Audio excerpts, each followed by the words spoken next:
Ross Dellinger, Yahoo Sports with us on 365 Sports. Here's where the shaky landscape stands. We've had you on before. We've discussed this Pac-12 media deal. Now Colorado, since the last time we spoke, of course, is going to be a part of the Big 12.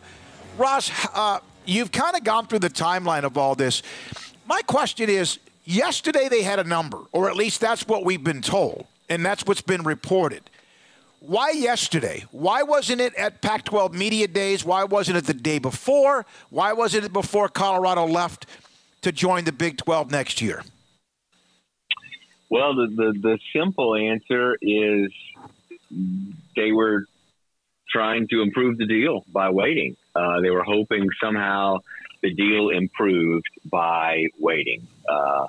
And obviously that didn't happen because this deal is probably one that could have been achieved 3, maybe even 6 months ago. But I think, and you heard George Kliavkoff say it multiple times, right? The longer we wait, the more options we'll have or more options we're getting. I think that was, in a way, a little bit of a pipe dream, a hope. It was more hoping that you'd get more options coming to you the longer that you wait. But right now is, as many people have told me in college athletics and in the TV world, right now is not a good time to be renewing a TV deal, mostly because of ESPN. They are being more selective. The cord cutting and all this streaming is impacting their bottom line. They've got the NBA package coming up. You've got WWE, UFC coming open. There's just a lot of things going on. And then they've done deals already with all the leagues, right? They've got the Big 12, they got the SEC, ESPN does, and then the other partners have Fox and NBC, CBS have parts of the Big 10, and Fox is with the Big 12, and ESPN is with the ACC. So everybody's kind of locked up. As I wrote in that story, the money has kind of evaporated. The market kind of turned, and it started to turn last fall. You know, when Brett Yormark, who looks like a genius now, right, got kind of cut in line and got his deal done before the market, I guess, completely turned. We've heard that when Kliavkoff is in meetings with anybody about the TV deal, media deal, that there's like one other representative for the conference. But in your opinion, Ross, to me, this is a question that I will be interested to hear at some point. When did the executive committee know that this was the number? And if, in fact, they didn't, isn't that almost like negligence on their part? Yeah, I don't know. I don't know when they knew the number. In the fact that an exact number really hasn't been confirmed or leaked out probably tells you that it's a fluctuating number, and the number is probably low. If it were higher, it probably would have been reported exactly. But my belief is it probably is in the 20s, maybe at the most in the mid-20s with escalators up. And that's obviously far below the Big 12's number of $32 million a year per school. So that would present an issue. This Apple deal, like I said earlier, probably could have been done several months ago. So you got to think that this was at least discussed among the executives weeks, if not months ago, and whether they rejected it or wanted to have more options, I don't know. But it's been quite a saga that we've seen play out in this year of negotiations, and now it's kind of, as one person told me, it's kind of fish or cut bait time, for the Pac-12 and for George Kliavkoff to accept this deal or reject it, and either wait longer, which you can't imagine they would do. I don't think the industry is improving really, or you got teams that will leave, more teams that will leave and follow Colorado. Yeah, was waiting worth losing one member, no matter what anyone says or whatever? It's the Denver market, Colorado with Dion, et cetera. Was waiting worth that and the possibility that there's so much damage that you could lose another team or three with now the release of whatever this number is? Yeah, the Colorado thing has been interesting to watch. Colorado, I'm assuming, knew at least some substance to this potential deal before they left, and that's a reason they left is because they ran out of patience in waiting for a better deal, and this was probably on the table for weeks, if not again months, and this wasn't a deal that everybody agreed on for reasons that are obvious, right? It's a fairly low figure, and it's predominantly streaming. When you group the football, let's just take football, the football games. If Fox is going to be your linear partner in some kind of simulcast and take a game or two a week, you're still talking about, at least 70, 80% of your football games exclusively on streaming. And that certainly was an issue for everybody. Obviously, it was an issue for Colorado because there is more than just money involved here, right? There is exposure and the visibility part of this. I mean, we the Arizona president weeks, if not months ago, and he said this multiple times to multiple outlets, that a predominantly over 50% streaming deal isn't going to fly. Mm-hmm. And so now he's in a situation where he's got to make a decision on that. All right, Ross, I saw some of the notes about the Big Ten. Of course, a year ago, they picked up USC, UCLA. We know what the SEC did with Texas OU. But there seems to be, whether it's Sankey and I know Petitti's trying to kind of get his feet on the ground, and he will, but there's kind of from these two conferences like, man, we really want to see everything calm down. Isn't that somewhat hypocritical because the reason we're here today is because of those two moves to add monster-type logos?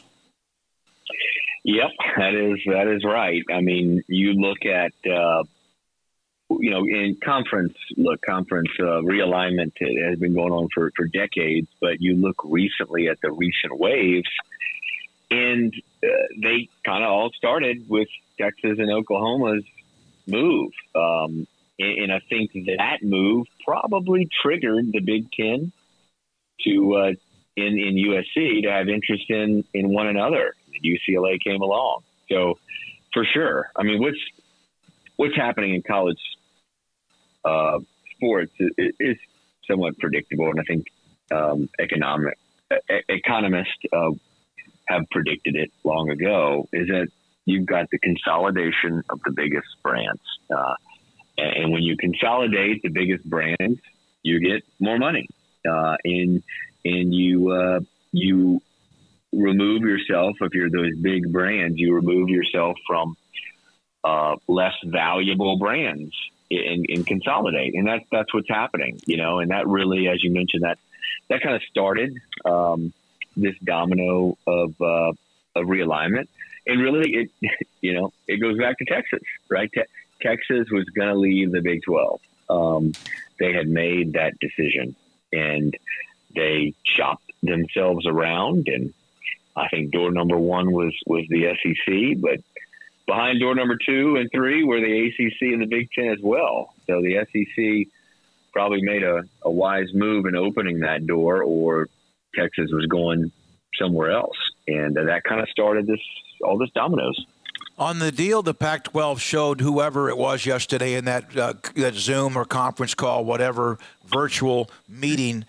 Do you know any chance how long it is supposed to be, 5 years or 7 years? And also, there's always, I talked to Bob Thompson, used to be at Fox Sports, about how much of that money, 22, 25, 20, whatever it is tied up also in paying for production cost. In fact, if the Pac-12 network is who produces some of the games. Yeah, Bob is great, really knowledgeable on a lot of TV stuff. I don't know the answer to there weren't very many details shared of the deal. Yeah. There just haven't been very much out there, and haven't been very much shared. And part of that is, one, because the deal isn't done, obviously, and you're still in the middle of negotiations. But two, Apple is very private, and I've come to find that out from talking to people in the TV world. They are not about leaking things. One TV network executive told me that in negotiations with Apple, the Apple executives would tell, conferences or other partners, if this leaks, we're out. So they're very secretive, and I think that's part of probably why things haven't leaked out. So I don't know about other additional details of the deal. As far as the length, and we reported this before, it was supposed to be pretty short, right? 5-6 years, maybe at most 7. That's the range of the deal. I'm assuming that the length could fluctuate, could change based on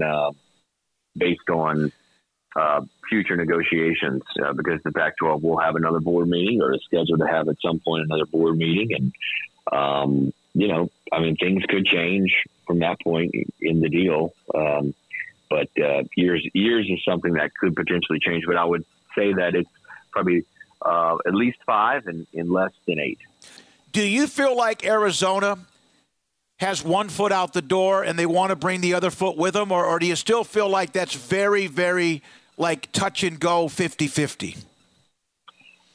It's a fascinating situation in Arizona. It really is, because you've got 2 schools that are separated by about an hour and a half and have been in the Pac-12. They each came in the Pac-12 together in 1978. They play each other every year. Their board of regents manages each school. So a 12-member board makes key decisions for each program. They've got 2 fairly outspoken and somewhat powerful presidents. It's really fascinating. And as I wrote in that story, I think that most people around the Arizona board believe that the Board of Regents want to see both schools be in the same league. And that could be an issue, because the Arizona State president, right, Michael Crow, been there for 20 years, real powerful, has a lot of sway in that state and on that board, has been the biggest, probably, chest thumper of anybody of the Pac-12 and of its future. He's been the biggest, probably most vocal supporter. So it'll be interesting to see what happens there. We talked to Robert Robbins, who's the president of Arizona, back in June, and asked him this exact question. Can Arizona and Arizona State be split? And he said, yeah. He said Arizona has the authority to do its own thing. But he added that he thought it would be unlikely, that him and Michael Crow are close at Arizona State, and they would try. He hinted at staying together. Ross, it's unbelievable how much realignment it's really fed, like, not just like you said the last year or two. It's been that way for a long, long time. But it's my whole thing. Somebody asked me about, will you be glad when it's over? Well, Colorado moved, and even though I don't care what the result is, it affects perhaps if we carry or broadcast more teams or cover them. But I don't know if we'll ever get to an ending. I think it's just like whatever happens, and then here comes it, like you said, another wave, even if it's in a few years. But what an unbelievable run it's been, and it's amazing that the Pac-12 is in this position. Then again, maybe it's not. Thank you for your time and the way you covered the story. We appreciate it. Enjoy the rest of the week. Well, thank you. Ross Dellenger, Yahoo Sports on 365 Sports. All right, right around the corner.